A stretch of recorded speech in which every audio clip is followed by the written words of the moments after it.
7 Oktober 2025, tepat 2 tahun sejak perang di Gaza meletus. Serangan Israel bertubi-tubi selama 2 tahun ini telah mengubah wajah Gaza menjadi lautan debu, puing, dan kuburan massal bagi puluhan ribu orang yang tewas secara tragis. Nyaris 70.000 orang meninggal dunia, ratusan ribu lainnya terluka, dan lebih dari 2 juta orang lainnya kehilangan rumah dan terpaksa dilempar-lempar ke sana kemari. Sementara rumah sakit, sekolah, gedung bertingkat, dan lahan pertanian terus dihancurkan. Israel seolah bertekad menghapuskan Gaza dari peta dunia. Balas dendam mendalam atas serangan Hamas pada 7 Oktober 2023 yang menewaskan 1.200 orang Israel dalam sehari. 2 tahun berlalu, perang belum kunjung usai.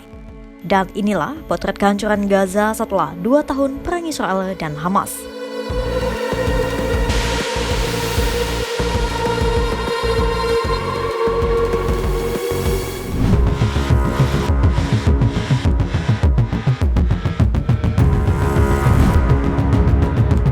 Ini adalah wajah Gaza sebelum dentuman bom dan amunisi menjadi teror mematikan sehari-hari bagi warga Palestina. Gedung-gedung bertingkat masih berdiri. Mobil-mobil masih sibuk berlalu lalang tanpa kekhawatiran dan ketakutan akan jadi sasaran drone maupun proyektil. Lahan terbuka hijau masih bisa ditemui dengan mudah. Dan dari kejauhan, Laut Mediterania dengan kapal-kapal yang berjajar rapi di tepi pantai tampak membingkai langit Gaza yang tenang.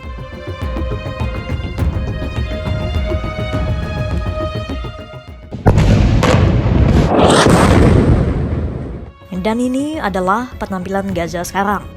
1 hari di 7 Oktober 2023, insiden berdarah di Tel Aviv menjadi hari pertama bencana di Gaza dimulai. Semua kedamaian Gaza lenyap bak ditelan bumi. Dari udara, Gaza tampak seperti gurun reruntuhan beton. Pemandangan ini menunjukkan Gaza nyaris hilang. Peradabannya yang dulu penuh hiruk pikuk warga, kini tinggal puing, debu, dan dentuman bom setiap harinya. Melansir The Guardian, pada 23 September lalu, program lingkungan PBB UNEP melaporkan 78% dari sekitar 250 bangunan di Gaza rusak dan hancur.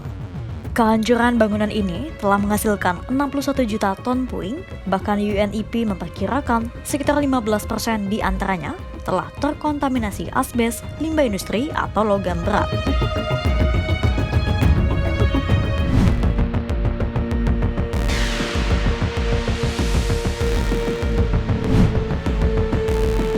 Perang ini tak hanya nyaris menghapus Gaza dari peta, tapi juga hampir melenyapkan seluruh generasi di tanah Palestina.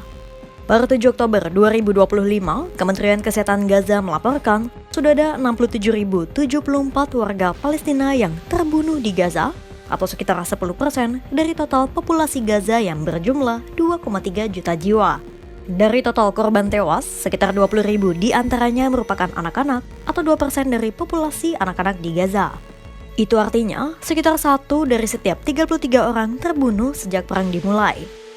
Selain karena serangan udara dan darat, kematian di Gaza juga disebabkan oleh penyakit yang tak tertangani, gizi buruk, dan bunuh diri. Sebuah studi di jurnal medis terkemuka, The Lancet, juga menyebut warga tewas disebabkan karena kelaparan, kurangnya obat-obatan, kecelakaan, dan penyebaran penyakit menular, hingga runtuhnya sistem layanan kesehatan di wilayah Kantung Palestina ini.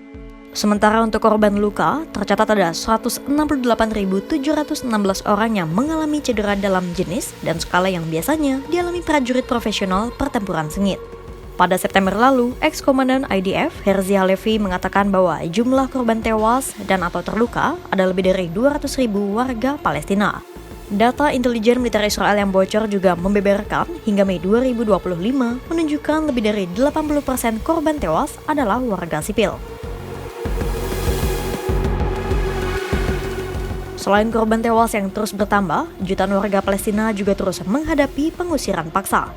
The Guardian menyebut sekitar 2,1 juta warga Palestina atau 95% dari seluruh populasi mengalami pengusiran dan harus melakukan evakuasi berkali-kali. Lebih dari 80% wilayah Gaza saat ini menjadi zona tempur dan berada di bawah perintah evakuasi militer.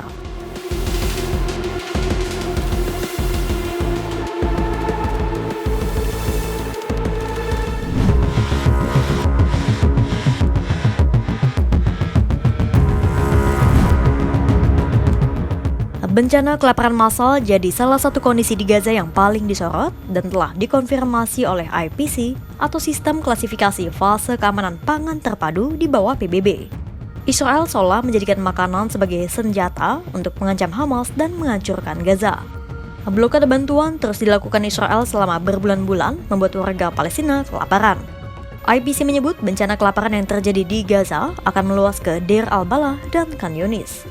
Al Jazeera mencatat dari laporan PBB, kematian akibat kelaparan dan malnutrisi telah mencapai 459 orang dan 154 diantaranya adalah anak-anak.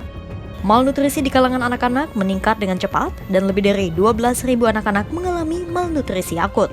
Artinya, hampir 1 dari 4 anak di Gaza mengalami kekurangan gizi akut dan 1 dari 5 bayi lahir prematur atau kekurangan berat badan. Puluhan ribu anak kini menjalani program pemberian makan darurat. Sementara sebagian besar ibu hamil di Gaza hanya makan 1 kali sehari.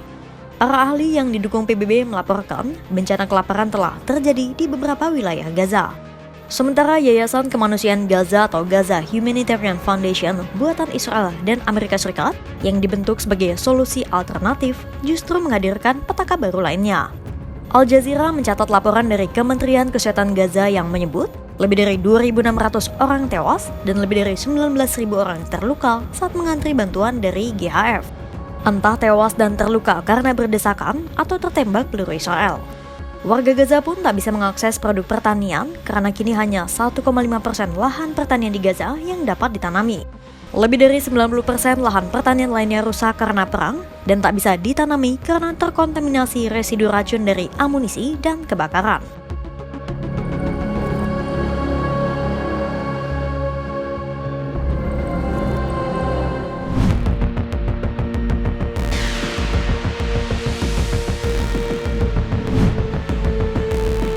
Generasi Gaza diambang lenyap. Puluhan ribu anak-anak tewas, remaja dan anak muda usia sekolah juga tak luput dari serangan mematikan Israel selama 2 tahun ini. Ditambah, kehancuran fasilitas pendidikan membuat generasi Gaza tak punya masa depan. The Guardian melaporkan sebagian besar infrastruktur pendidikan di Gaza hancur. Lebih dari 90% bangunan sekolah rusak, 79% kampus pendidikan tinggi roboh, dan 60% pusat pelatihan kejuruan hancur. Akibatnya, 745.000 siswa putus sekolah, termasuk 88.000 mahasiswa pendidikan tinggi yang terpaksa menunda studi mereka. Sementara gedung-gedung sekolah yang ada dijadikan UNRWA sebagai tempat penampungan darurat meski banyak diantaranya yang dibom berkali-kali oleh Israel. Tak hanya infrastruktur pendidikan, bangunan layanan medis pun turut jadi sasaran. Sejak perang dimulai, sudah ada 654 serangan yang menyasar 125 fasilitas kesehatan di Gaza. Hingga September 2025, hanya ada 14 dari 36 rumah sakit di Gaza yang masih bisa beroperasi. Hampir semua rumah sakit mengalami kerusakan akibat serangan Israel dan fasilitas kesehatan yang ada pun kewalahan menangani pasien yang membludak. Serangan itu tak hanya merusak gedung, namun juga membunuh lebih dari 1.700 tenaga kesehatan. Sementara puluhan dokter terkemuka, termasuk para spesialis di bidang penting seperti bedah, anestesiologi, pediatri, dan lain-lain ditahan oleh pasukan Israel. Kondisi semakin diperparah dengan rusaknya 89% infrastruktur air dan sanitasi di Gaza. Mulai dari sumur, jaringan pipa, pabrik desalinasi, dan sistem pembuangan limbah rusak. Menurut laporan PBB yang dicatat Al Jazeera, kerusakan itu menyebabkan lebih dari 96% rumah tangga tidak memiliki jaminan air. Lalu setengah dari populasi Gaza hanya bisa mengakses 6 liter air sehari untuk minum dan masak. 28% lainnya pun hanya memiliki akses kurang dari 9 liter air untuk kebersihan dan sanitasi.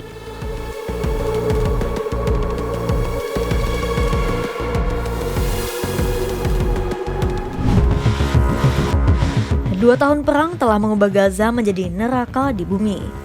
Di tengah reruntuhan, jutaan warga kini hidup tanpa rumah, tanpa arah, tanpa kepastian. Wilayah kecil di tepi laut Mediterania ini perlahan seperti terhapus dari peta kehidupan. Luka Gaza terus menganga, menunggu keadilan yang tak kunjung datang. Jangan biarkan Gaza hanya jadi berita yang lewat di lini masa kita. Karena di balik setiap angka korban, ada manusia yang masih berjuang untuk hidup. Perang belum berakhir dan cerita Gaza belum selesai. Untuk itu, pantau terus perkembangannya hanya di kanal YouTube Kompas.com.